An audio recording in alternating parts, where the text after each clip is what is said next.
Welcome back to Foreign Footprints, an Immigrantness podcast. I'm your host, Dan Naderhood. Ladies and gentlemen, hello and welcome back to Foreign Footprints. We got kind of another cold day out here in Grand Rapids. We had some snowdrop after a bunch of warm weather, which I'm upset about. I was loving a little bit of warm weather. Same. Yeah, I hate the winter. I can't. I'm honestly like, when it's going to be over, hopefully soon. It's that warm-bloodedness. Yeah, so everybody, we got a nice surprise for you today. We got a new person joining us. We've got David sitting with us, going to be talking about manliness today. Last podcast, we had womanliness, and we're going to do the flip side today, manliness. Manliness. Yeah, David, would you mind giving a little introduction for yourself and your immigrant background? Yeah. Hello, everybody. My name is David Benoit. I am indeed a man. I feel manly sometimes. But that's okay. It's a spectrum. Yeah. But yeah, I am Haitian-American, first generation born. My parents are from Haiti, of course. I've been back to Haiti, many of times, been entrenched in the Haitian culture for the majority of my life. I think every immigrant family has their crazy, quirky, insaneness to it. And it's, I love my people. I love my island. If anyone knows much about Haiti, it's a very, it's an island deep and rich in history. They're going through a lot of stuff right now at this moment, but I pray for my country every day and want to make it back to it real soon. It's beautiful. Yeah. It sounds so cool to be able to say I love my island as well. Wish I had an island. Wow. With us dropping this is going to be our 13th podcast. That comes to a 1-year anniversary for Foreign Footprints. Also, 3-year anniversary for the organization. Oh, there's a whole organization as well? Yeah. Oh, man. Yeah. So yeah, on the podcast, for you guys that have either been new listeners or just started listening, we try to tell immigrant stories, experiences that we're all going through that maybe you didn't know everybody was going through, and always have it through our immigrant perspective. Me being a second generation immigrant, we have a few first generation immigrants as well, and try to do that with different cultural backgrounds. Sal, can you give a little bit of a organization celebration, a little bit of background real quick? Yeah. Thank you for even shouting out the fact that, it's been 1 year of recording and 3 years of the organization. I feel like the last time that we celebrated 1 and 2 years, we were like, whoa, that flew by. It went by so fast. And I feel like every year it just keeps going by faster. So it's crazy to say that it's been 3 years, but I think you summed it up in terms of the podcast pretty well. Just kind of sharing experiences with people who might not know that there's a community of other people out there who have gone through a lot of the same things. Because I feel like when we talk on the podcast about our different experiences, we all kind of come to learn how universal so many of our experiences are. But then as the organization as a whole, we're really just here to spread resources, especially to students, a lot of first-gen students who might be lacking them from their family or a community, to prep them for things in life like college, careers, and just things in general that you should be equipped for, finances, managing your mental health, stuff like that. But then also just building a community, kind of like similarly with the podcast, of people from immigrant backgrounds to network, to lean on each other, support each other, and just kind of hang out, Yeah, completely agree. Just a second that there's always been a space that I felt home with. If it's anybody that has a little bit of minority, it's like, oh yeah, you feel way more at home for me. So I've been enjoying having that aspect for us. I think it's time to check in. Peaks and pits, highs and lows for the last month. Do you want to start us off to give me some more time? Yeah, for sure. I'll start us off. I can start with a high for sure.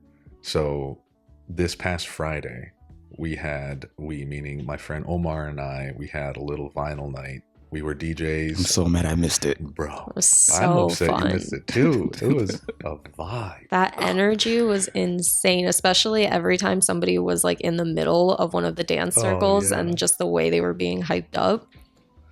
Amazing. Yeah. So let me paint the picture for you guys. So we're in the basement of Broadleaf, West Side.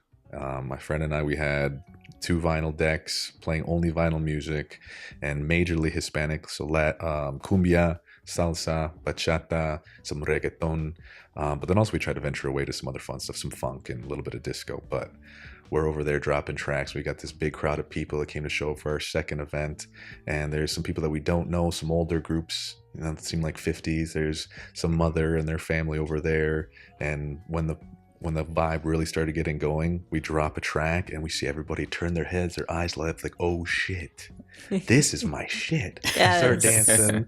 We had like the young crew, right? So there's our Yep. guys over there dancing, getting hype, and then all of a sudden the 60-year-old guy starts making his way into the middle and starts fucking it up for the whole group. Like, hey, this is what you guys should. Yeah, I saw some of the should be videos on doing. Instagram. I was like, damn. Oh man, ecstasy for us. It's like, oh fuck, like hell yeah, this is the kind of stuff we like to dance to. Love how you're all dancing as well. And the line too. Oh yeah, we had a conga line. Yes. Conga line too. Oh my god, man. We had a little space, but man, the vibes were immaculate. Everybody feeling really energized. Really, it seemed like everybody felt welcomed to be themselves and share themselves, and beautiful. At one point, we dropped Disco Africa. Oh, you Do did? you remember that? Yeah, I remember. So it's got a real break beat. And there was these 2 guys, one Hispanic dude and one white dude, that were like, guys, you better step out the way. 'cause Let's this is go. my shit. Ah, bro, you're making me so b-boying. jealous, bro.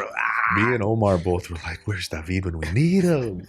I was so mad. Kenny was like, why weren't you there? I was like, you guys didn't put the invite in our group. I didn't know about it. Oh no, that's a bad fail. That's bad. We posted on Instagram and barely texted people. Just dropped it. I on mean, you guys had a Instagram. turnout then. That's crazy. Yeah, That's yeah. amazing, though. There's gonna be a part 3, right? Though, like a third one. Yeah, for Yeah. sure. Yeah. I made it to We'll the text you first one. first. So that's, you know. But it was so amazing. There was one point as well where I believe it was a bachata song that we dropped, and then like the mother of one of the guys comes out. She's 60s, Mhm. just moves onto the dance floor. Everybody clears. It's like, oh yes, please, and she just starts moving her hips, dancing. Like, oh my, Oh, lovely. felt like it was beautiful. So that was my high. That happened 2 days ago. I'm still buzzing about it. My low is that it snowed, and I hate Mhm. shoveling the driveway. Mhm. Yeah. Snowing unexpectedly always is worse too. Yeah. But Sel, you got anything to add for that Yeah. check-in? I do. My peak right now. So my birthday's coming up in about a week. And I used to get so excited for my birthday when I was younger. I don't know if that was just a thing, you know, when you're younger, you're a little more excited about it. And then as you get older, maybe it just like dies down a little bit, that excitement. So the past few years, I haven't really felt that like just that super energetic and like, oh my God, I'm so excited. It's about to be my birthday. But this year I'm feeling super excited. You know, I'm going to spend a lot of time with my family. I'm going to head to vacation somewhere warmer in a couple of weeks. And I think all around it's just going to be nice. I'm going to try to just make the day really beautiful, you know? So that's my peak right now. I'm really looking forward to it. I'm excited about it this year. What's the vibe you're gonna go for? High energy vibe or more like mellow, reflective, enjoying the moment vibe? I feel like I'm naturally just always more of a like mellow, just chill kind of vibe.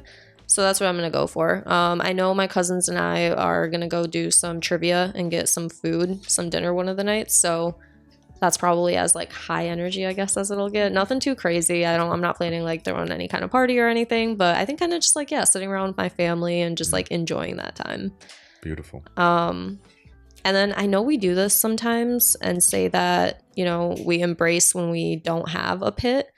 And I really don't think that I have one going on right now. Nice. That's great. That's amazing. Things feel good and I'm Yeah. going to embrace that. I'm going to be happy about that. Finger snaps for that. Yeah. Finger Yes. snaps for real. Yeah. But David, tell us about you. Highs, lows. Highs and lows. Okay. Let's see. I like to start with pits first, then think about, the highs. And on a good note, I guess I would say the last couple of days have kind of been hard for me. I had a couple I feel like I didn't really introduce myself very well in the beginning, but besides, talking about where I'm from, once again, my name is David Benoit. I'm an artist, dancer, breakdancer, videographer, podcast producer, a lot of different things, but artist in general. But as an artist, I've been working freelance for a long time. So technically this would be I would say 5th year of being Nice. being an entrepreneur and just that's being my only thing. So this has kind of been my slowest year.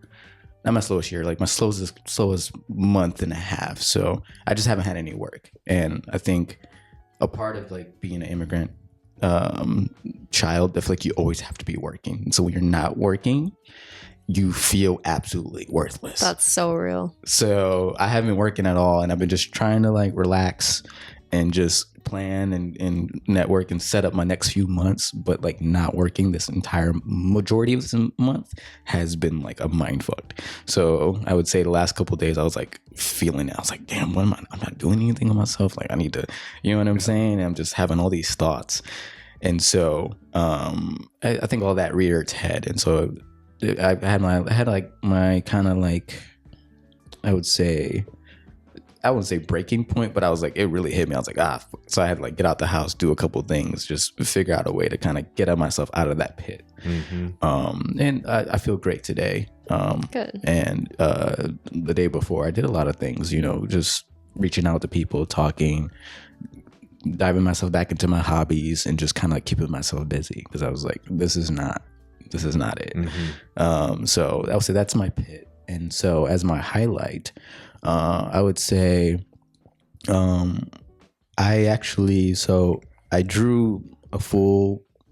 I used to draw a lot. I work mainly in film these days, but I used to draw a lot. That was my first passion. And so I did a portrait of my mom, and I just kind of did it because I was bored, and I was just, I did a portrait and I finished it. Normally it takes me 3-4 days to just finish something, but I did a full portrait, colored it, everything, designed it.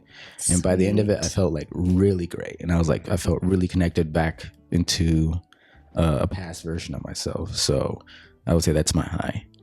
Did you show her? No, not yet. You haven't given it to her yet? Yeah, I'm going to print it and give it to her later. That's going to be awesome. So that's got to feel good, man. Being connected to a different part of yourself. Yeah.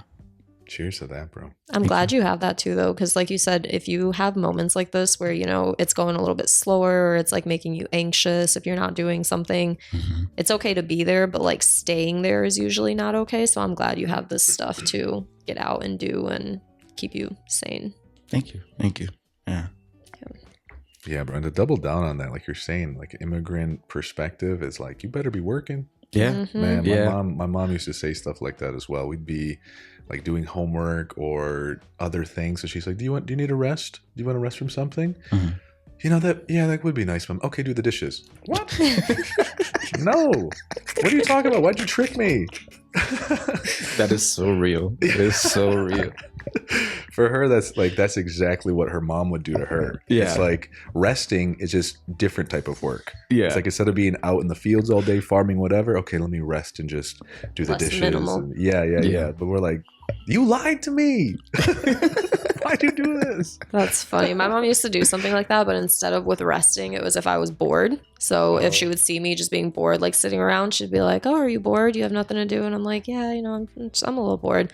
Oh, okay, go do the dishes. Go, you could clean up. You could go vacuum. You could go basically stuff like that too. Yeah, go outside and wash the windows. We never do that. My mom once made me clean, we have little chandeliers, but there's a glass covering around all of them. And she's like, clean the living room. I'm like, okay. And she's like, you didn't clean the chandeliers. Yours made you do that too, the top of them? Got on top, spray it with Windex and clean it. I was like, what does this even matter? Light shines down. My mom did the same thing. She would because she's like, I can't reach up there. I can't stand on the table or the couch or whatever. You get up there, and I would have to get the dust off of them. Yeah. And it's most of the time too, it would be oh, we have company coming over, or it's something important. Literally. Who is gonna look up at the dust on the chandeliers? That's how I wanna be like that one day. Just go to your friend's house. Wow. You invited us over. Do you see the dust behind? Yeah. Just As you- inspecting it. I'm not just wiped like a little piece of imaginary dust off of a countertop. There was actually some. It wasn't imaginary. I saw it. Damn it. Damn it. But that's so true. Like I remember like growing up, like because like I have 3 older sisters. I'm the youngest, and so I mean we did majority of the cleaning around the house. I think rightfully so. But I just remembered like the moment that my mom was cleaning, I was like, oh, people are coming over. Like, Yep. like it's like 7 a.m. There's loud Haitian music. We're getting waken up by it, and then next thing you know, we're like cleaning everything. We're taking everything out of the cupboards. Like we're taking all the dishes out, and we're dusting inside of the cabinet where you keep the dishes. And we're like, what the fuck is going on? This is so funny That's how universal hilarious. this is. Yeah. Wonder how much white culture also does that. You know, I talked to one family that had the exact same thing. They like show me some video. Look at this! Isn't this so funny? And I was like, exactly that idea. Like an immigrant family? No, it was a white family. Oh. Yeah. Yeah, and I was like, this is normal. Like, what do you mean? I always Anyway. thought it was, like from Only. if you come from like a different background type of Right, thing. right. Yeah, I don't know. Like I mean, not this. This sounds crazy. I'm a kind of a crazy individual, so I'm just gonna kind of be myself. Be But wild. yeah, I mean, I would say like, because like in Haitian culture, but I feel like a lot of immigrant cultures is like, okay, when people come over your house, you want to present the best that you can be, on top of being a good host. But it's like, you know, I've never, any of my white friends, I was growing up as a kid, when I went to their houses were like either very clean or like just nobody cared to do anything. No in between. When I came in, and Yeah. but like it never felt like when I came into someone's house, it didn't feel like, okay, this looks perfect. It's like clean, regular clean.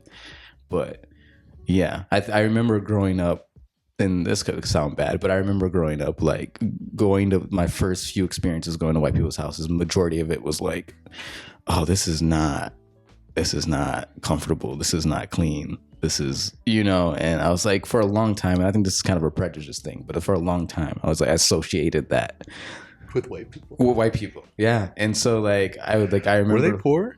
Huh? Were they poor people? Yeah. But I feel like we all were poor. Like everybody that I knew was kind of poor, but like that, it's not an excuse to be dirty. I don't think so. No, that's a fair point. So, but yeah, it took me a long time to kind of get outside of that prejudice just from a different experience. Cause I was just like, oh, this is okay. Cause like, That's so funny. yeah, but like, that's just, I just remember vividly growing up. Like I was just like 3, I knew like I had like 5 white friends, and like one out of the 5, but 1 out of the 4, like house was clean, but the other ones were like, I was like, what's going on here?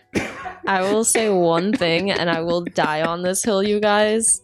Shoes in the house. Yes, that's another That's thing. when I started realizing like the difference between me and a lot of friends growing up. And now that I'm an adult, it's something that I will carry with me to the day I die. Like when I have my own house and something, it's just something I grew up with and something that I've seen the other way. And I'm like, oh, I don't want to do that. You know, like standard mandatory shoes are coming off in the house. Yeah, Yeah. me too. I like to think about like, that just makes me think about all the small little different things that immigrants do versus, you know, I guess Western people do. Mm-hmm. Like, you know, the one that comes to mind is like washing rice, right? That's like a thing. I was actually just watching a video about that recently, about why do other cultures wash their rice and others don't? And you know, obviously, it's like one of the things, the most obvious things is like, okay, like in foreign countries, they might have rocks and things in their rice. And so for here, it's like, okay, like the rice is like super highly processed. So like everybody gets rice from a box. Like my family has never bought a boxed rice in my entire life. We always had the gigantic sack. And so, Do you like, guys too? Is rice big for Bosnian culture? We would always get the big bags out. Like I don't. When you say box, I guess I don't really know. The only box one I know is you make it like in the microwave box one. But no, we would get like the big bag, like the clear bag that it comes in. Yeah. So like I don't know if you ever had, like, anytime I go to someone's house and they're like, oh, we're making food or something, and then they talk about rice and I see them pull out a box. I'm just like, I'm good. And plop it in the microwave. And they're like, it's so good though. Like you should try it. It's amazing. I'm like, No. I It's in a believe, box. I believe you. Oh, that's funny. Dan, what are we talking about today? Yeah, today we're talking about manliness. A big topic, big question. But let's start with the biggest question. And Sel, I'm curious from your side. Mm-hmm. What do you think it means to be a man? And maybe you can be specific to the Bosnian experience. What do you think it means to be a Bosnian man? I think I'm a little conditioned because of my family. I've talked about this on the podcast before, but my family, I think it's fair to say they're more old-fashioned in a lot of their ways and their beliefs and stuff. I don't think that they really like assimilated to Western standards when they got here very much, or got like Americanized, for lack of better words. So when I think about what it means to be a man from my perspective and what I've seen, immediately I think about being a provider, because that's kind of what I grew up seeing from the men in my family, and what was important from them. So David, I know you said you were the youngest with 3 older sisters. My situation is flipped. I'm the youngest with 3 older brothers, and they're a lot older than me. And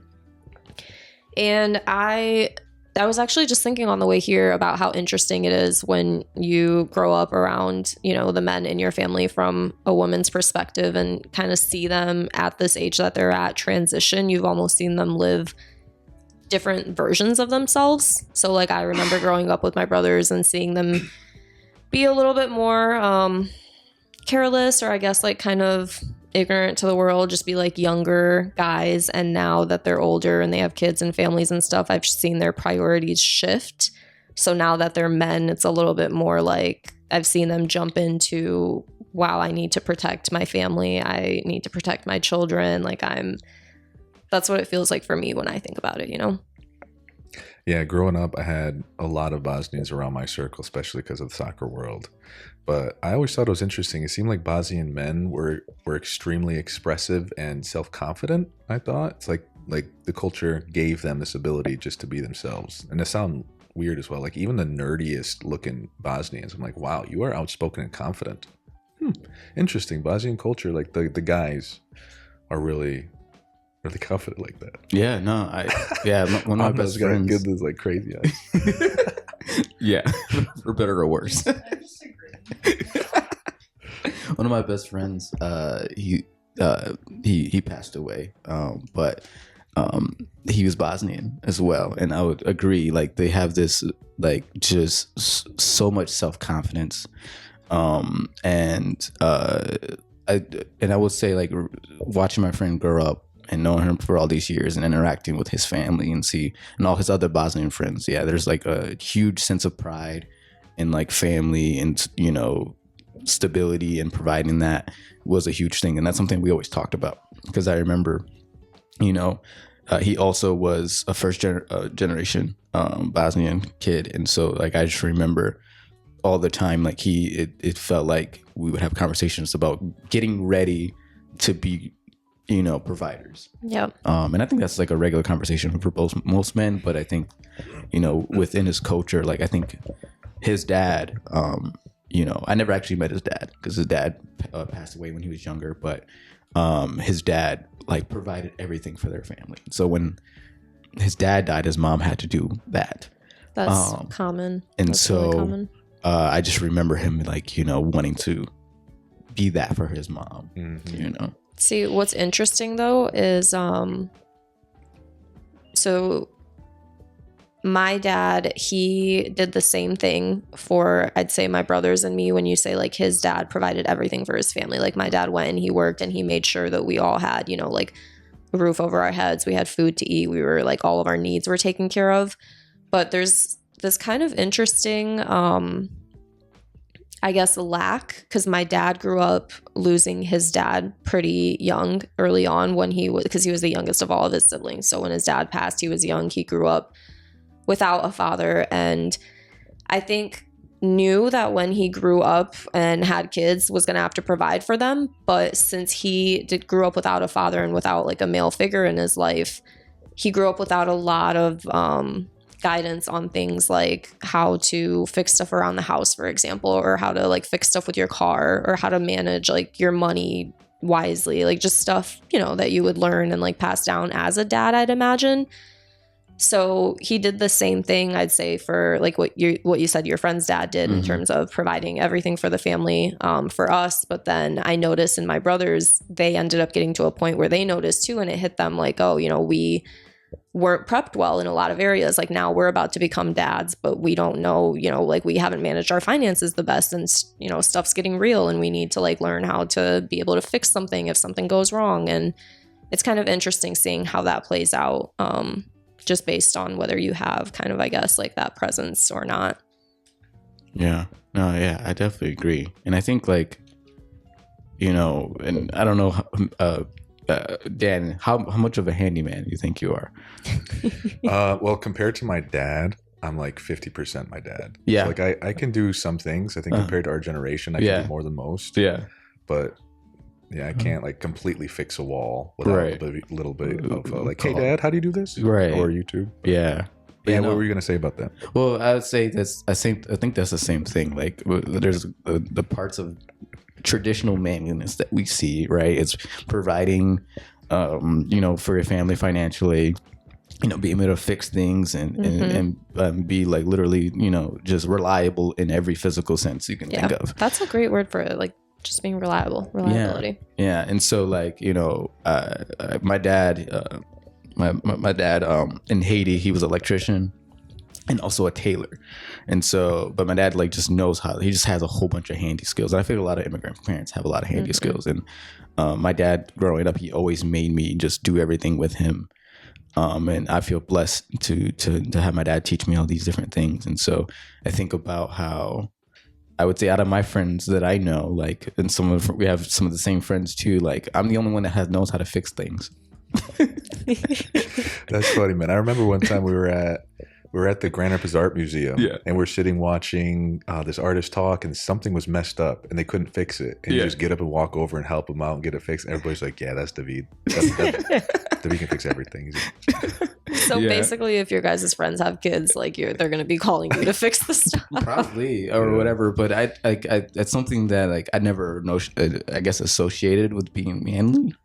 But it's because it's something that I just grew up with all the time, like normal. It's just kind of a normal thing. This is what but like my sister also just fixes everything. Like she's a female that like she don't call anyone to do anything. She'll like independent. She'll just do that, right? And so like she'll date guys and they'll get mad and be like, "Why are you?" They never like you're not asking for help. She'll move like a whole couch into an apartment by herself without calling anybody, or it's just like. But like I think that's like I think about like the cultural differences of like. I would say like in Haiti we have like. The gender dynamics, right? But there is more of a shared responsibility of work that I've noticed that's different than most homes that I've been in. So like for instance, like my dad has done the laundry, my mom's laundry ever since I was a child. I've never seen my mom put a single clothing pair in the laundry, right? I don't know why this sounds so badass to me. Your dad taking care of your mom like that? No, baby, I got the laundry. Right, but the thing is, like, it's like I think Haiti being such a poor country, like, you're doing everything so equally together. Like, they both work. That makes sense. They both, if they need to build something, my mom will build something. Like, my sisters, they're the same way. So, like, it's like gender roles do exist, but not in the same exact way. So, like, I think about building and, like, it's like okay, it's just like. Okay, if you need something built, you just got to do it. You got to figure it out. Quick side question. When did your family come here? So my family came here in 93 and I was born in 95. How old were they when they came? My dad was about, I would say like 29, maybe. Okay. Yeah. And were they married at the time? I think they got married just to get here together at the same time. I don't think they were traditionally married before they came here. Yeah. But yeah, they had a lot of life in Haiti. That's what I was trying to get. Yeah. Like both of them really entrenched the culture. Because for me, my mom is Peruvian, my dad's American, so there's some of the blending of that culture. And well, let me ask you real quick. We were talking generally about the definition of manliness. Yeah. How would you like define it? Can you put into a couple words? A sentence. Manliness. I feel like the older I get, it slightly changes.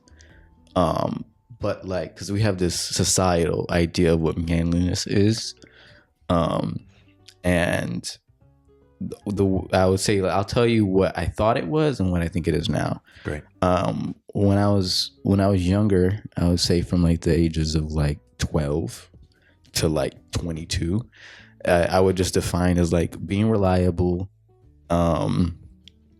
and being able to logically fix anything. Like logically fix anything, be reliable, and being strong. That's why I just Strong physically. Physically, emotionally, wherever, just being strong, being able to endure. Strong enough to be reliable. Endure. And to endure. But then as the older I got, I feel like, you know, the way that has changed, like I think any gender could be strong, so it doesn't necessarily equate to that.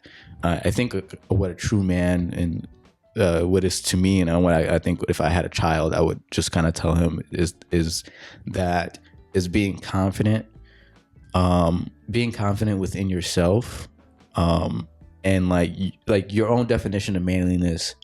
It's for you to decide, and so like the way that your friend is being a man is not the way that, you know, you should be a man. Like however you decide to find manliness for yourself is like how you should take it. But like for me personally, it just be like being honest. I think vulnerability is being vulnerable is actually being a real man. So like that's for me, like being vulnerable. And then I would say like men, I do think like men, I feel like this is kind of a toxic thing to still think about in a little bit of way, but like you still should lead a little bit too.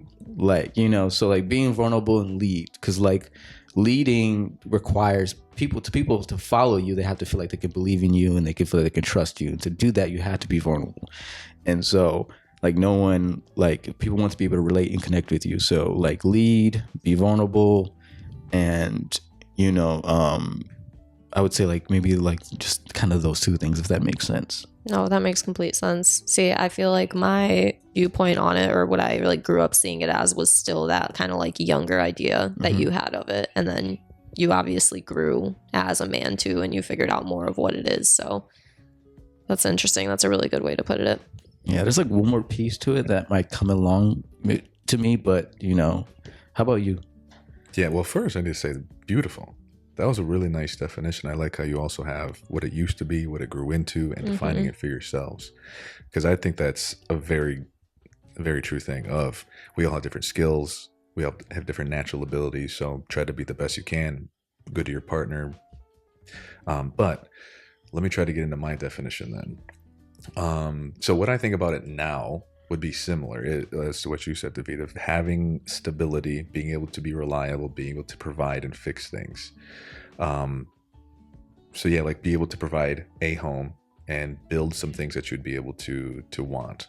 So I want to have a backyard that's nice. Okay, let me try to provide that for us, because we have that ingenuity, we have that ability to learn and create, and not just sit back and be passive. Because I think like to be a leader similarly is also part of being a man, but not in, like you were saying, the toxic way of not just saying this is what I want, this is what we will do. It's a good leader listens, cultivates, and helps everybody around them grow and be better versions of themselves. Growing up though, it was kind of weird, because my mom is the matriarch. She's the powerful energy of the family, and I didn't grow up around many men. One, because I was homeschooled for a lot of my younger years till I was in 4th grade, but it was just us around the family. And my dad has 2 other brothers, but they were in Ada, which isn't too far away, but basically in the country. So we weren't around them very much. So everything that I saw was just my mom and my dad's dynamic, and they didn't have too many friends that really hung out. So anyway, that's just to say that my dad was the only real male figure that I had constantly in my life. And he is such a sweetheart. He's such a passive guy that is wonderful for the partnership with he and my mom. But it's also a little bit different in trying to define manliness, because there's like, he just is soft, which is wonderful. Like he listens and it just wants you to be whoever you are. And it's cool.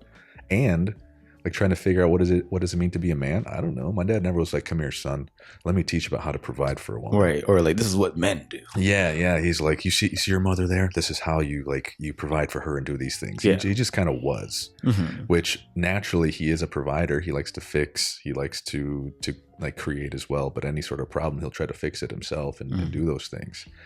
But yeah, so I never really understood what it was to be quote unquote a man. Like the first time my dad ever mentioned something about like gender norms was when I stole my little sister's diary. Like I saw stuff on TV and I was like, there are diaries? What the heck? And I found one for my little sister. Let's steal it and be a bully. That's funny because I saw that on TV. Let me read it and like expose her secrets. Yeah. And like my brother and I thought it was hilarious. And my dad, after seeing my little sister crying, was like, come here. I think I failed you. No. I'm sorry, I'm not. It's not funny, but it's like no, Davita, I'm insulted. Why are you looking? the delivery. Go ahead. Yeah, he's like, I think I failed you. There are certain things that you shouldn't do when basically respecting women. Yeah. He's like, respect like this personal space of theirs. Never try to steal their like diary, their really personal thoughts. And he's like, and don't go into a woman's purse. And I forget what else he said. Yeah. But those are the two things that stood out. I was like, oh, like a man should not go into a woman's purse. Okay. Noted. Still, I kind of feel funny about it. Like I always ask before even.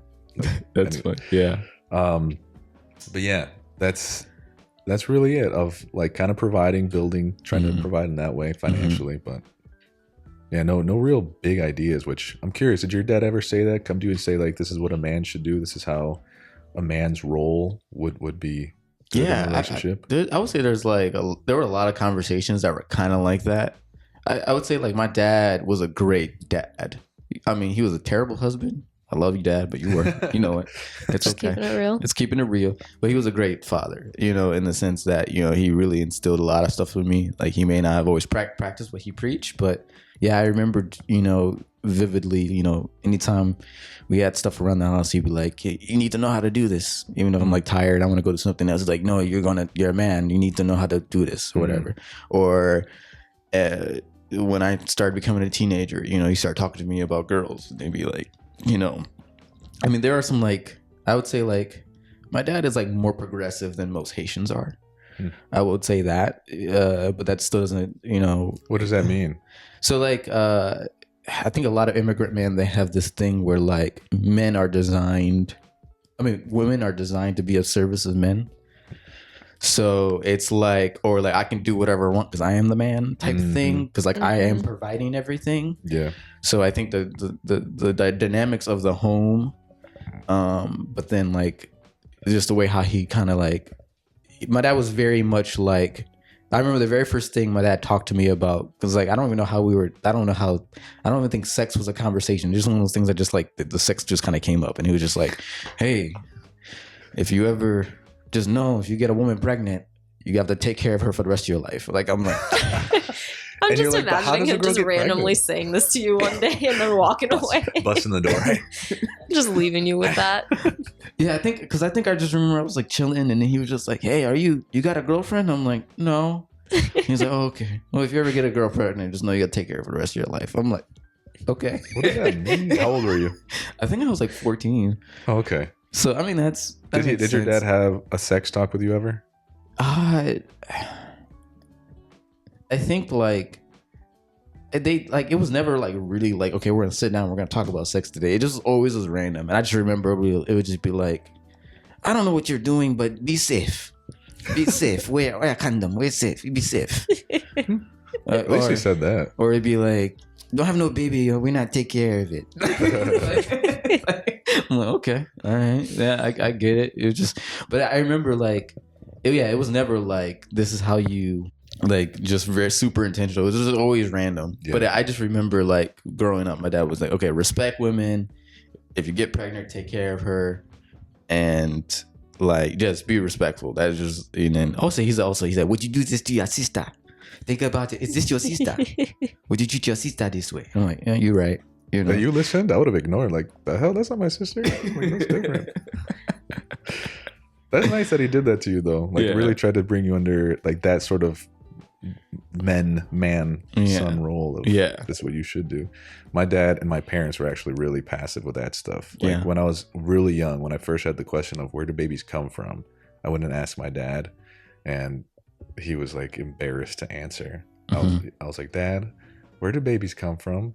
And he took a big deep breath. He was standing at the bathroom looking in the mirror, and like, he said, it's when a man puts his penis in a woman's vagina. Oh my! And I was like, what? I would have been like 9. I like run away disgusted. But that was like the only sex talk we had. When I was in middle school, then there was a school sex talk. Yeah. So we brought like I went, like all our classmates went, and they explained everything and how it worked, and like women genitalia, male genitalia, and all that. And then we had to walk out and see our classmates, and that was awkward. But they just kind of left it to the side. It was never like, this is what you should do. My mom was kind of direct about that type of stuff. She's like, never be naked with a woman, and like, don't let her touch your private parts and stuff like that. But that was about it. Yeah, I can't imagine having. I mean, I feel like it's a hard conversation to start. How do you? What's the opener with that? How do you break the ice? Bust into the door. And Yeah, say, hey. I've never had any kinds of conversations like that with my parents. Not even There's like safe? this. Like, no, it's it's like taboo almost. Like you just don't talk about that kind of stuff. You know, it doesn't exist. Yeah. Was there the idea of like don't do it either? Because at least for my family, like the religion aspect was never do it till you're married. So that was the assumption anyway. Yeah, there was that, like with my mom especially, but I feel like for her it was almost framed in a different way because I'm a girl. So it was almost like be careful how you act and like what you do, like framed in that kind of sense instead, you know, rather than like a be safe or something, you know, more like, I don't know, reputation wise, I guess, especially if you're like a girl or a daughter. So that's interesting. But yeah, we never had like, I don't know if my parents were just like not comfortable with that, if it was just not a thing, but you just kind of grow up and you like learn otherwise elsewhere. One thing that I did want to ask you guys though, because another thing that's kind of, I guess, a little less taboo, but still kind of taboo in my family when it comes to men, emotions and expressing emotions. I honestly, even the women in my family, I don't know if that's like a gender thing or if it's just my family, but for you guys, how like much were you able to, or how comfortable did you feel, or how much of it did you witness yourselves with like your own dads when it came to like really being vulnerable about if you're upset, if you're hurt, if you're like just kind of expressing your emotions about anything? Was that something that you were able to freely like express, or did you kind of like do it on your own? Yeah, so in general, like expressing your emotions is really only okay when you're frustrated. Like anything else is like, don't be weak. That mainly came from like my mom's side. My dad, again, being so passive, he's like, whatever. Like he's not very good at sharing emotions either. I remember one time recently, it might have been 5 years ago, we were at a house that he was trying to sell, and he was doing some things to repair it because that's his style. Like he's a realtor, but he'll go in and be like, yeah, I'll fix this thing for $150 and you can sell this house for a better profit. Anyway, something happened, and then he got a call from the realtor that he was trying to work with, and they were like, yeah, we dropped the sale. It's not going to work. And he just blew up. He like hung up the phone and was like, damn it. Really upset, which I don't hear my dad swear, but I was like, wow, that's the first time I've seen my dad be angry. He's always just taking a deep breath and just kind of letting things go and doing things on his own. So like, but my mom would kind of come down on things. So if you're angry, that can be okay. But if you're like sad or like worried or anything, it might be like, hey, it's okay, but you better step up. You know, you can be sad once, but otherwise one time. Yeah, then you better step up and put that thing to the side and just produce or do. Was she like that herself too? Yeah. Well, she hid a lot of her emotions actually. Like she can be mad, of course, right? You get frustrated with your kids and you can be angry, but like to be hurt or sad or whatever else, no, that's in private. Yeah. Okay. How about you, David? How did it go for you? Yeah, I mean, I would say like, so the thing that's interesting about the Haitian culture, like, you know, it's French adjacent. So like they're very expressive when it comes to like love and joy. Like, so like I remember growing up, like there was a lot of love, laughter, and things happening in my family. But also I would say the bad times were also just as rambunctious. And so, but it was always like I feel like there was, I think a part of like, there was always an explosion. So it would be like, I think, yeah, like you have this, you're subduing your emotions, right? You're feeling jaded, or you're feeling disrespected. And so like you may have this dynamic, or you, in a sense of like, I think like being in survival, when you were poor, you live in Haiti, you're trying to literally, just get through the day, right? So I think that mentality carries forward onto how my parents kind of like, treated their kids, in the Western world, because it's like we don't have time to be sad. We don't have time to talk through problems. Like we spend all of our energy and time either like making money or enjoying the moment. Like those are the other two. So like, since being sad is a waste of time, which in some ways yes, but other times you gotta grieve, you gotta process and all that stuff. So I don't think processing your emotions was never really taught. So you just move on. And so I remember growing up, like everything would be great, we're having a great time, something blows up, we're like, oh shit, this got real. And then literally within a day, it's like it never happened. And I remember that just always being jarring as a child. I'm just like, yo, some shit just really went down. And then next thing, we're all eating dinner, or we're going to church, or we're going to someone's house, or we're going shopping. Yeah. And it's like, okay, so was yesterday like my imagination? Like, Yeah. And I just remember that was the thing that always like made me upset as a child. Like, and I'm just like, but hey guys, can we talk? They're like, no. Like, So that would make me upset too, because then it's like unresolved, right. And so just under the rug. I feel like the majority of my childhood was just sweeping things under the rug. And so like even now in my relationships, it's hard for me to let things breathe. Because I'm just like, let's address it right now, because I don't want to be like my childhood. Like, no, don't give me a day. Let's do it right now. That's funny. I'm working to get there. I'm a little bit opposite because of how it worked when I was a kid too. It's like the big blow ups happen.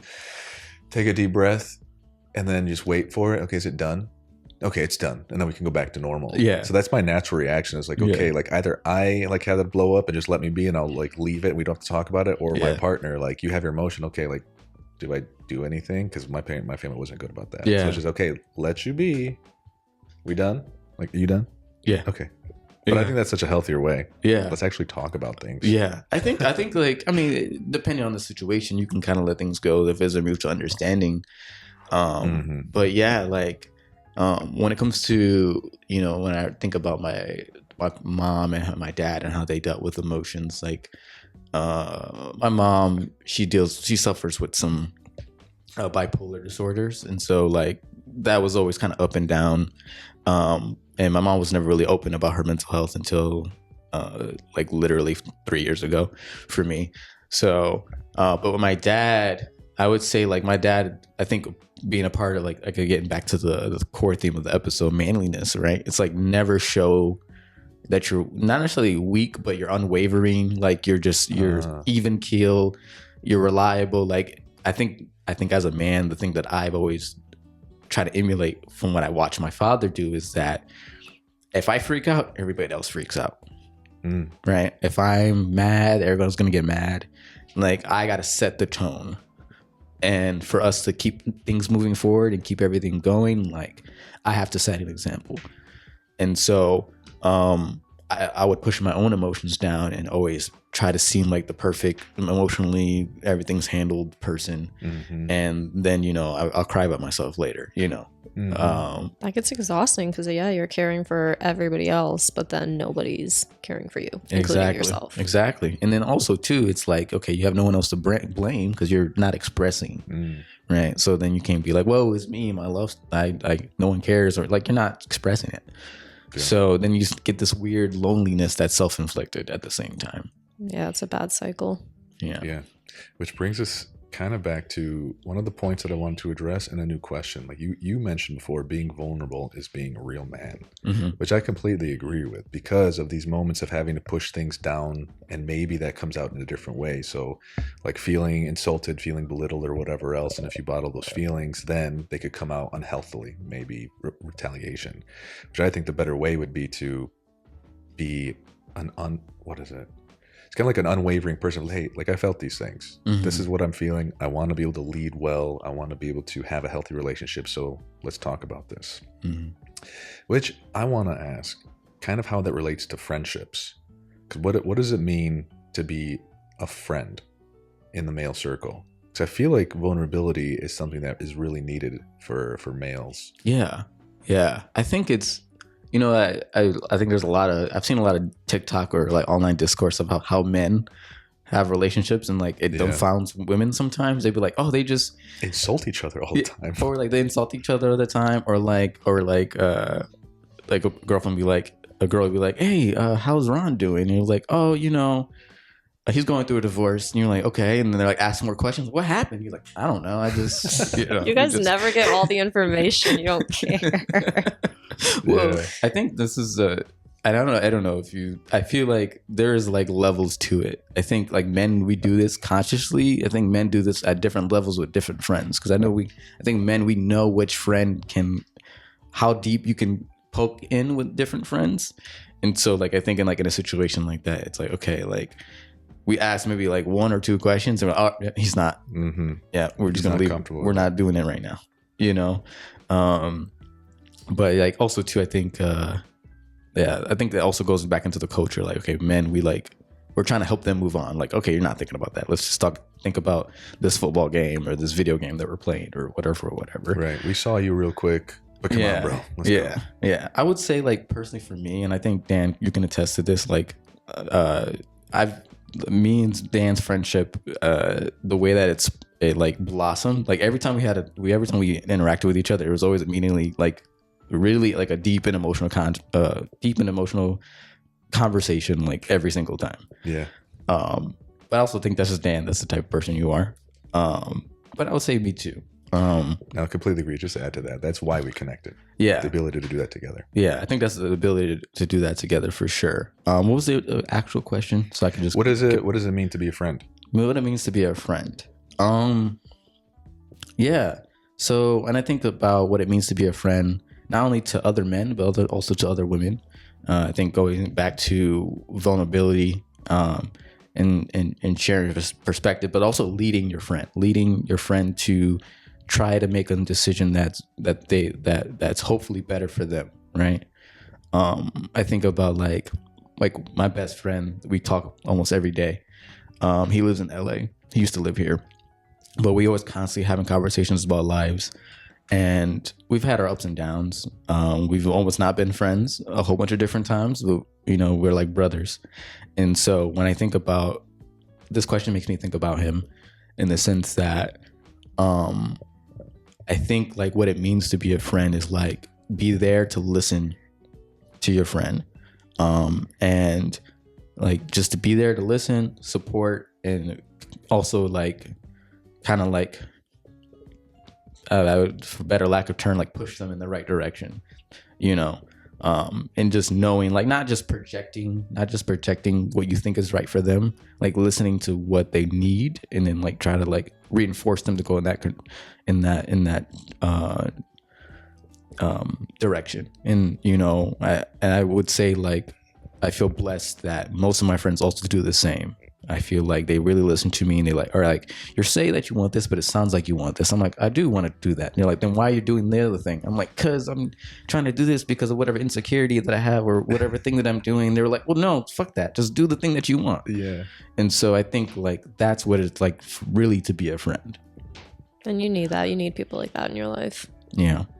Yeah. Cheers to that. So I'm curious, how do you see like male friendships from your circles? I knew this was coming. I had a feeling. So I was thinking about it. Most of my male friends are family members, like my cousins. Not gonna lie, I feel like I don't have many male friends that aren't associated with like some part of my life, whether I said like it's my family or maybe they're like coworkers or part of the organization or something like that. I don't really have male friends that I go way back with in general. So I think it's like a little harder for me to answer just because I don't have that experience, I guess, with guy friends or being very close to guys in general. I feel like when it comes to my family members, with them being my friends, that's like a little biased, you know, because they're my family too. Yeah, family treats But like each other so much differently. yeah, Yeah. exactly. Such a It's level of- different yeah. when you have, it's like Yeah. a different friend when it's like a cousin versus if it's just a friend Yeah, in general. But I don't know. I feel like a lot of the guys that I'm friends with that are in my family or that I surround myself with at work or like in the organization, wherever it is, are pretty on par with what you guys are talking about. You get to a point, I think, from what I've seen, as when you're younger as a guy and when you grow up as a man, to where you kind of mature a lot, so that you learn how important it is to, you know, like you said, be vulnerable with your feelings or your emotions, or with just leading anyone or anything, being respectful to women. Because, you know, it's like, I'm sure you guys know what I'm talking about when I say when you're younger, you kind of look at that a lot differently versus when you grow up and you realize what it actually means to be respectful of your woman friends. So I'd say a lot of the guys that I surround myself with are pretty on par with a lot of the stuff that you guys were saying. Sal, do you have I don't know if it's kind of hard to pick one, but is there like someone that you feel like you're the closest to when it comes to like your male relationships in your life? Absolutely. I have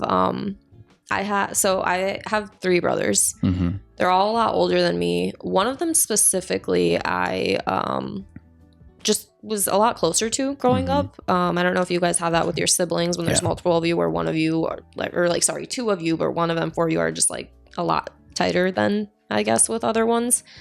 That would be probably him for me. Is that youngest, middle, oldest? He's in the middle of all of us, but he's about a good like 13 years older than me, I think. 13 years older? Okay. Yeah.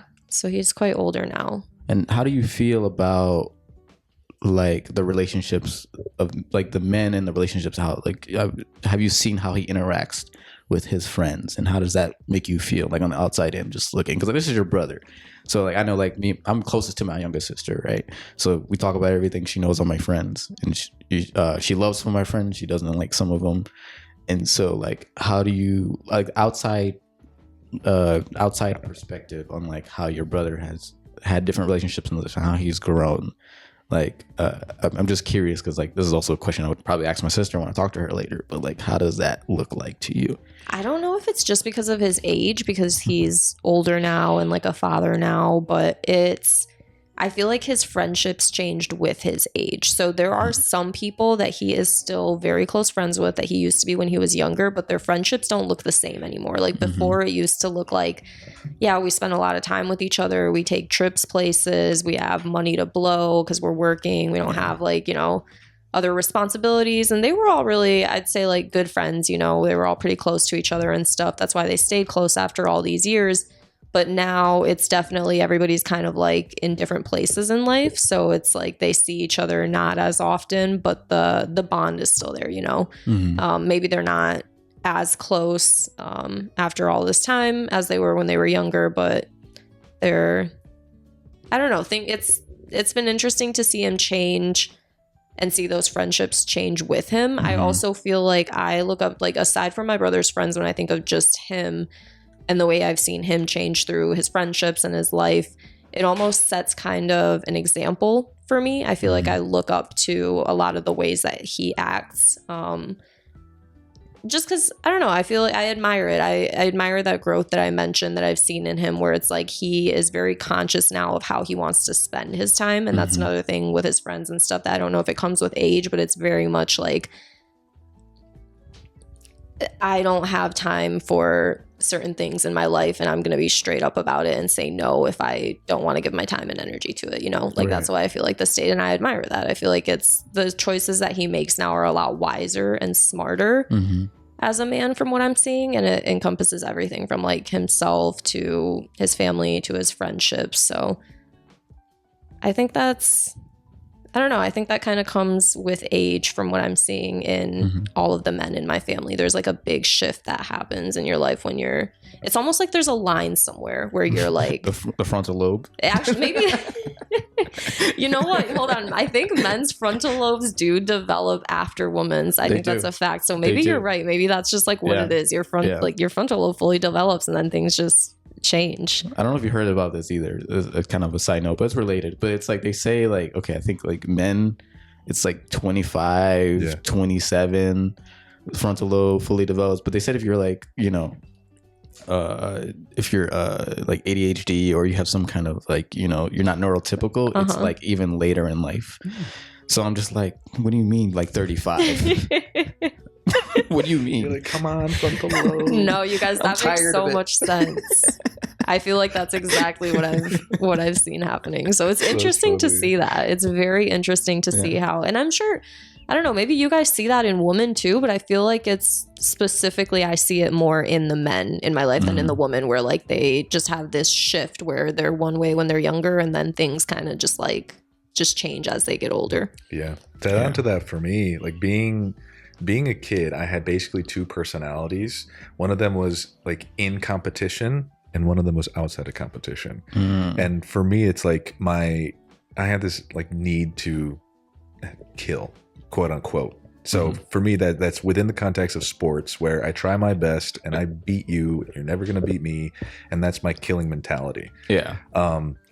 Outside of the field, then it's like, I try to compete maybe in intellectual spaces, but otherwise I'm like very soft. Yeah, I'm like, I'm not trying to hurt anybody. I don't want to like, step on toes. I like to be goofy and whatever, but no, like once the game gets on there, bing, I'm trying to kill. But some of that like necessity to go and try my hardest and kill has died off now in my older age. One, because I'm not playing for anything valuable. Like I played at Calvin College, which is Division III, and we played in some national championships, and that felt great. And then after that, I'm like, co-ed rec soccer? Like what? But being older now, it's like, I guess I don't need to do all these things. I'm comfortable just being, at the house or playing records in my backyard and just chilling with friends or creating differently.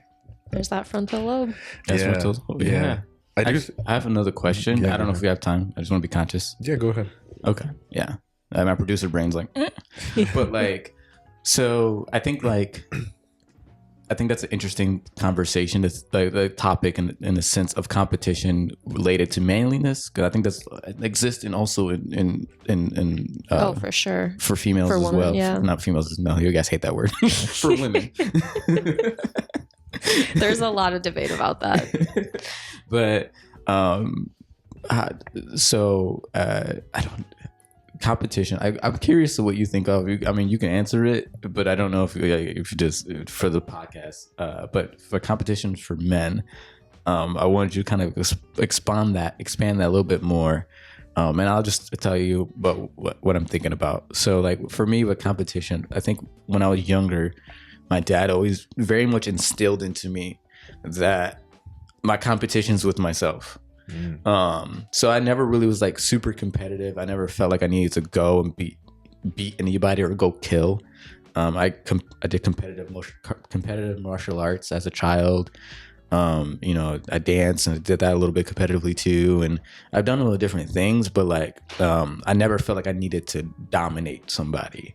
And so like thinking about the younger version of you, the older you, like where do you think like your competition was it purely based on domination and like self-gratification, or like where did you feel like that come from? Because I think about like how me and my best friend, we had two different types of levels of competition, and like we would compete like together, but I knew for him it meant so much more for him to win. And like I can see a visible difference on like the energy, and it always like even till this day, like I love playing sports because I like having fun, but when people are competitive, it turns me off. And so I want to see how that works in your brain. Yeah, so I think when I was younger, I learned a little bit of that separation where other people don't enjoy the same amount of competition that I do. Like I was in a gym class in middle school and we were playing basketball, and I'm like, oh, I know what to do in sports. Try my hardest. And one of my girl classmates was like, stop it. You always do this. I was like, what? Like I just like was better than everybody else, and that hurt people. I was like, that's weird. I don't want to do that.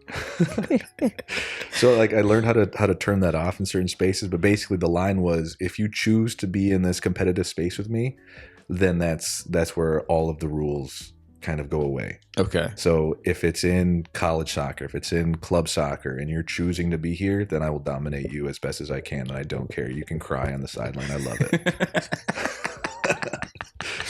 Put it into any sort of rec space, and I'm Yeah. like, okay, this is a different world. Yeah. This is like, I can't do what I used to do, and because I want everybody to enjoy themselves and, Yeah. and myself, so I have to try to redefine things. Yeah. No, I think that's awesome. Yeah, Yeah. it was kind of hard for me, but it's at least I know how to do it.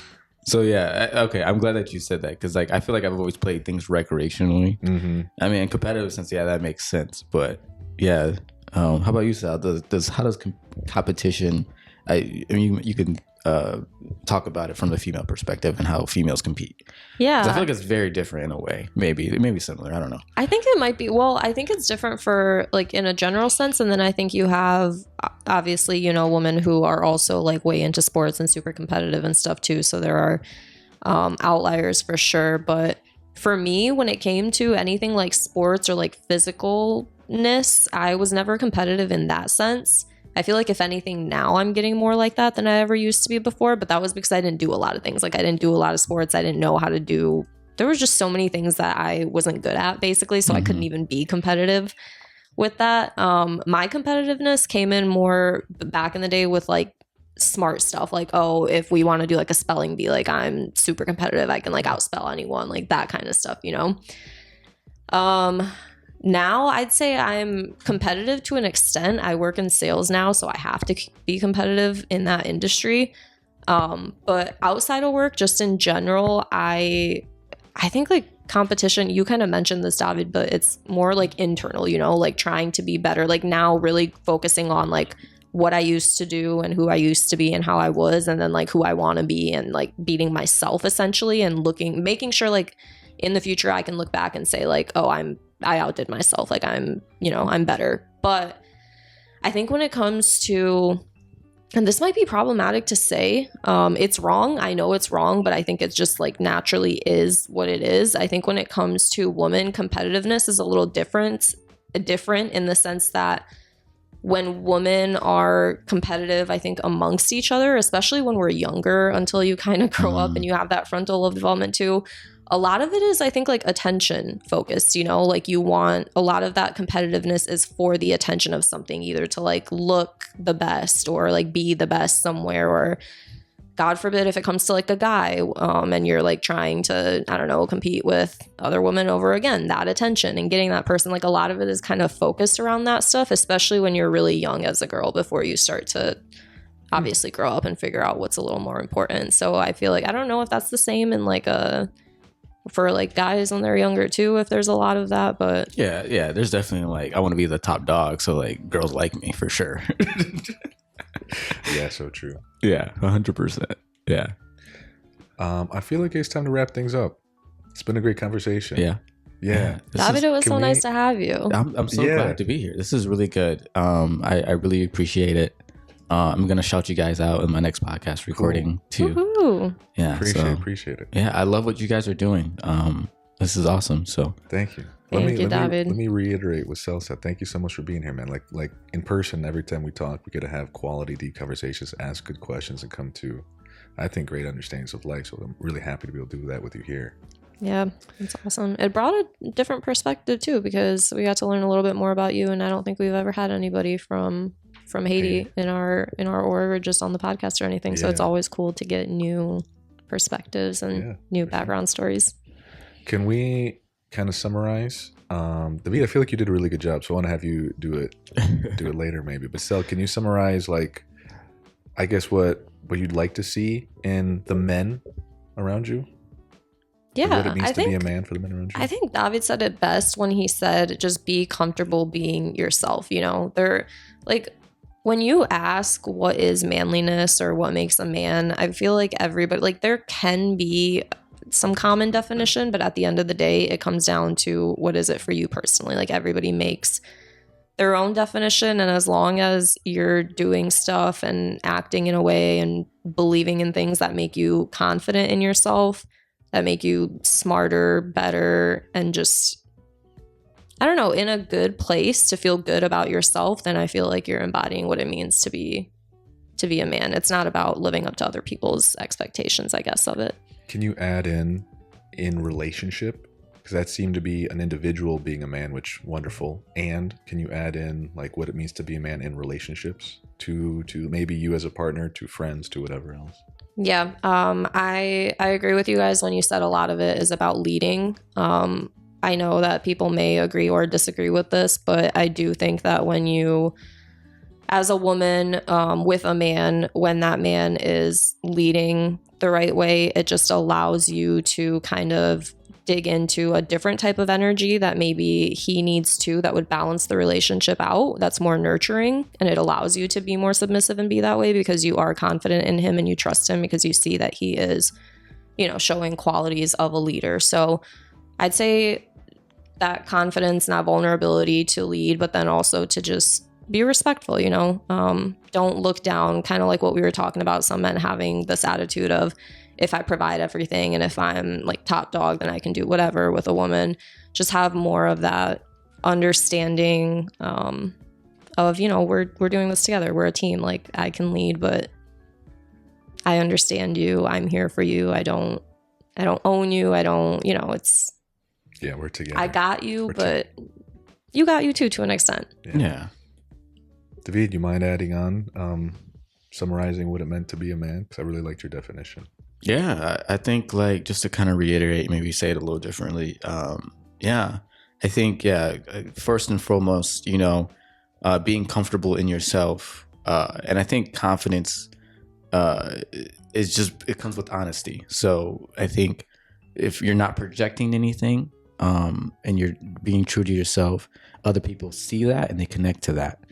And, you know, being a man is that. You know, I think first thing I think about right now is like Prince. Prince is the man. On the most unconventional sense in society, this man's wearing skin tights, fishnets. Got he's full got skin eyeliner exposed, full skin top exposed. It's still the man. Still is the man. There's not a person in this world, if you were born at that time or you were, you know, anything about Prince was the man and is the man. Man, quick on that. I used to just see Prince and like his mannerisms are kind of feminine. I'm like, this is odd. Like, he's not the man. And then I saw an interview with him and like Sporty Spice. Yeah. Like, really pretty girl. And this man had this like gravity and this energy. I'm like, oh shit. Yeah. He's the man. He's the man. I didn't know that. Because he's comfortable. He's comfortable. Yeah. And I guess this is kind of messed up, but like Prince was like the most androgynous man that existed, and also was slightly homophobic. So like I did not know that. Yeah, he has like, there's so many, like, he has this line where he's like, he was supposed to be on the song with Michael Jackson, and like I think the song was like Beat It or something, and he said like, yeah, you know, when he showed me the first line, he said the first line is like, your butt is mine. I'm like, whose butt? I'm not. So he literally did not do the song with Michael Jackson because of that first line. Wow. That's actually hilarious. So getting back into being serious, but like, I think Prince is an example. There's many people you can look in pop culture, but like being a man and bored is whatever you define for yourself. As long as you're confident and honest with people around you, and then be able to lead, and leading by example, and you know, just being supporting and reliable. And I mean, I think it also could be gender neutral, but you know, at the same time, we live in a patriarchy. So, yeah. What a great way to end it. All right. Thank you, everybody. Pleasure. Thank you for having me. Thanks for tuning in to this week's episode of Foreign Footprints. Continue on your path to growth and immigrantness.